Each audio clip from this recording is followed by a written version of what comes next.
ভাঙড় বিধানসভা কেন্দ্রে এবারও অনেক বেশিতে আমরা লিড পাবো বলে দাবি করলেন যাদবপুর লোকসভা কেন্দ্রের তৃণমূল প্রার্থী সায়নী ঘোষ।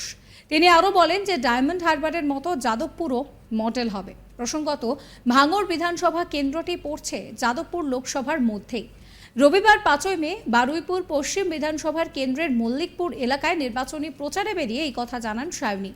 এদিন সায়নী আরও জানান, যাদবপুর কেন্দ্রের বাম প্রার্থী সৃজনের জন্য তার বাড়ির দরজা খোলা রয়েছে, তবে ঘরের দরজা খোলা থাকলেও ভোট বাক্সের দরজা খোলা থাকবে না বলেই জানান সায়নী।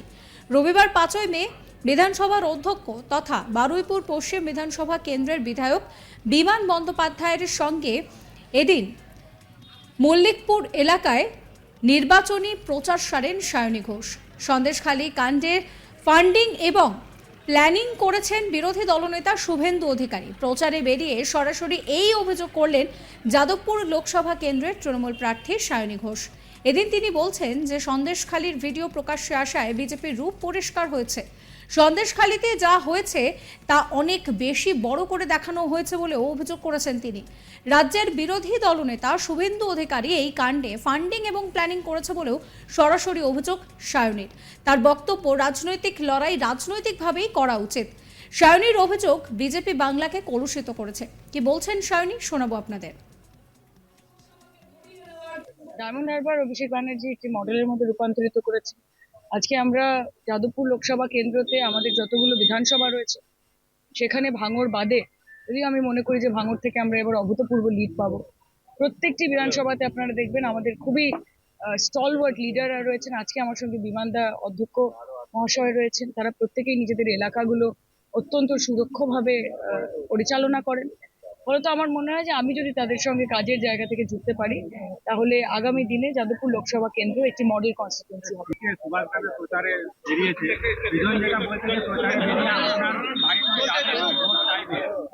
আসুক না, কোনো অসুবিধা নেই। Is more than welcome, is more than welcome. ও যার বাড়ি ইচ্ছে আসতে পারে। আমার বাড়িতে এলেও আমার বাড়ির দরজা সবসময় খোলা আছে, কিন্তু ভোট বাক্সের দরজা বন্ধ।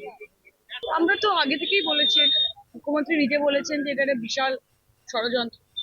এবং এর আগেও আমরা দেখেছি যে বিজেপির নেত্রী অগ্নিমিত্রা পাল তিনি ফোনে কথা বলছেন, যেখানে তারা বলছেন যে এই সন্দেশখালীর ঘটনাটাকে একটি সিঙ্গুর নন্দীগ্রামের রূপ দিতে হবে।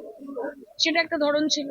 গতকাল যে ভিডিও প্রকাশ্যে এসছে, এটাতে পশ্চিমবঙ্গবাসীর কাছে জলের মতো এটা পরিষ্কার হয়ে যাচ্ছে যে সন্দেশখালীতে যতটা হয়েছে তার থেকে অনেক বেশি দেখানো হচ্ছে। এবং সেটার পেছনে অবশ্যই শুভেন্দু অধিকারী দায়ী। উনি যেরকম ভাবে ফান্ডিং করেছেন, উনি যেরকম ভাবে প্ল্যানিং করেছেন, উনি যেভাবে স্কিম করেছেন, এটা অত্যন্ত লজ্জার। মানে রাজনৈতিক লড়াই রাজনৈতিক ভাবে লড়া উচিত।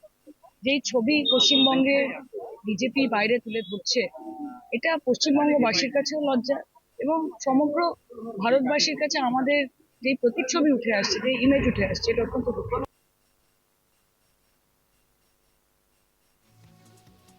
এই নিয়ে আমার কলিগ প্রসেনজিৎ সাহার একটি রিপোর্ট দেখাবো।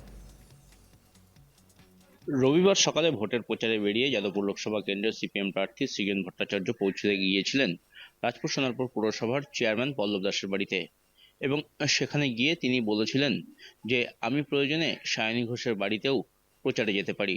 আমার প্রচার পথের সামনেই যদি তার প্রতিদ্বন্দ্বী তৃণমূল প্রার্থী সায়নী ঘোষের বাড়ি পড়ে তাহলে তার বাড়িতেও প্রচারে যাব।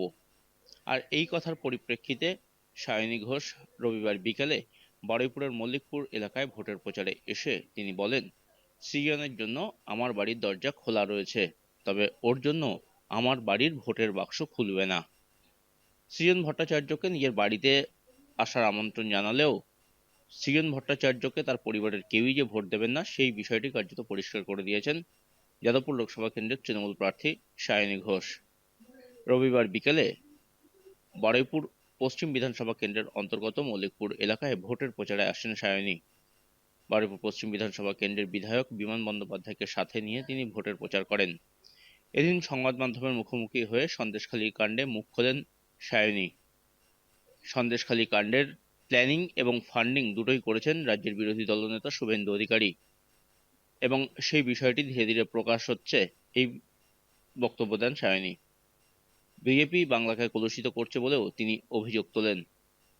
পাশাপাশি যেভাবে দিনের পর দিন বিজেপি বাংলার বিভিন্ন প্রান্তে অশান্তি ছড়াতে চাইছে ভোটের ফয়দা লোটার জন্য, সেই বিষয়টিও সায়নী এদিন সংবাদ মাধ্যমের মুখোমুখি হয়ে জানান, যাদবপুর লোকসভা কেন্দ্রের বিভিন্ন প্রান্তে গত কয়েকদিন ধরে লাগাতার প্রচার করছেন সায়নী ঘোষ। এবারও ভাঙড় বিধানসভা কেন্দ্র থেকে তিনি অনেক বেশি ভোটের লিড পাবেন বলে আরও একবার জানিয়েছেন সায়নী। পাশাপাশি তিনি দাবি করেছেন, যেভাবে ডায়মন্ড হারবার লোকসভা কেন্দ্র মডেল লোকসভা কেন্দ্র হয়েছে, যাদবপুর লোকসভা কেন্দ্রকেও সেই মডেল লোকসভা কেন্দ্র হিসেবে গড়ে তুলবেন তিনি। যাদবপুর লোকসভা কেন্দ্রের কানায় কানায় উন্নয়ন হবে, সেই বার্তাও দিয়েছেন সায়নী ঘোষ। সব মিলিয়ে সায়নী ঘোষ ভোটের প্রচারে বেরিয়ে একদিকে যেমন বিরোধীদের আক্রমণ করেছেন, তেমনি এলাকার সাধারণ মানুষের জন্য উন্নয়নের কথাও বলছেন। যাদবপুর লোকসভা কেন্দ্রের তৃণমূল প্রার্থী সায়নী ঘোষ কার্যত আর দুই যে মূল বিরোধী রয়েছে তার বিজেপির অনির্বাণ গাঙ্গুলি এবং বামেদের সৃজন ভট্টাচার্য, তাদের থেকে প্রচারে কার্যত অনেকটাই এগিয়ে। যাদবপুর লোকসভা কেন্দ্র থেকে অনেক বেশি ভোটের মার্জিনে তিনি জয়লাভ করবেন, এ বিষয়ে তিনি যথেষ্ট আশাবাদী। প্রসঙ্গত, ডায়মন্ড হারবারের পর দ্বিতীয় মডেল কনস্টিটিউয়েন্সি হবে যাদবপুর লোকসভা কেন্দ্র।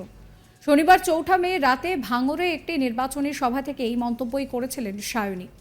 ভাঙড় 1 নম্বর ব্লক এবং ভাঙড় 2 নম্বর ব্লক তৃণমূল কংগ্রেসের উদ্যোগে এই প্রচারের আয়োজন করা হয়েছিল, সেখান থেকে এই কথা তিনি বলেছিলেন। কি বলেছিলেন সায়নী, শোনাবো আপনাদের।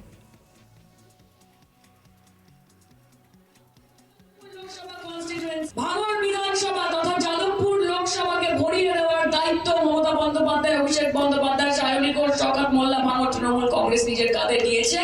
এবং আগামী দিন যদি ডায়মন্ড হারবারের পরে অন্য কোনো মডেল কনস্টিটিউয়েন্সি হয়, দ্বিতীয় তার নাম হবে যাদবপুর লোকসভা কনস্টিটিউয়েন্সি। তার নাম হবে যাদবপুর লোকসভা কনস্টিটিউয়েন্সি। এবং উন্নয়নের ঝড়ে মোদির শাহ কোথায় উড়ে যাবে সেটা আপনারাই দেখে নেবেন, সেটা নিয়ে আর আলাদা করে বেশি কিছু বললাম না। অর্ধেক যুদ্ধ আমরা এখনই জিতে গেছি। আমাকে কয়েকটা সভা দেখবেন বিজেপির, শুধু যারা স্টেজে থাকে তাদের ওপর ক্যামেরা থাকে। আপনারা আছেন বলে তো আমরা লড়াই করার সাহস পাই, লড়াই করার জোর পাই। বাকি সব আমরা দেখে নেব, ইডি সিবিআই যা হোক, তৃণমূলের কর্মীরা, তৃণমূলের লিডারশিপ তারা প্রস্তুত রয়েছে। তাই ভরসা রাখবেন যে আমরা ছিলাম, আমরা আছি, আমরা থাকবো। থাকবেন তো? অন্যদিকে মিঠুনদার ব্যাপারে কথা বলতে গিয়ে তিনি বলেন যে মিঠুন চক্রবর্তীর ব্যাপারে কথা বলতে তার একেবারেই ভালো লাগে না। কি বলছেন তিনি, শোনাবো। ভালোই লাগে না মিঠুনদার ব্যাপারে কথা বলতে, সত্যি বলছি। মিঠুনদা নিজেকে একটা হাসির খোরাক বানিয়ে ফেলেছে। এবং মিঠুনদা যেই কথাগুলো বলছেন, উনি জীবনে কোনোদিন রাজনীতি করেননি, উনি কোনোদিন ইলেকটোরাল পলিটিক্সে থাকেননি। আমি অন্তত 3 বছর রাজনীতি করছি, গ্রাউন্ডে পড়ে থেকে বুথে বুথে গিয়ে প্রচার করে, সংগঠন করে। আমি এই নিয়ে সাবস্ক্রাইব করবেন আজ তাক বাংলার ইউটিউব চ্যানেলকে, ফলো করবেন হোয়াটসঅ্যাপ চ্যানেল।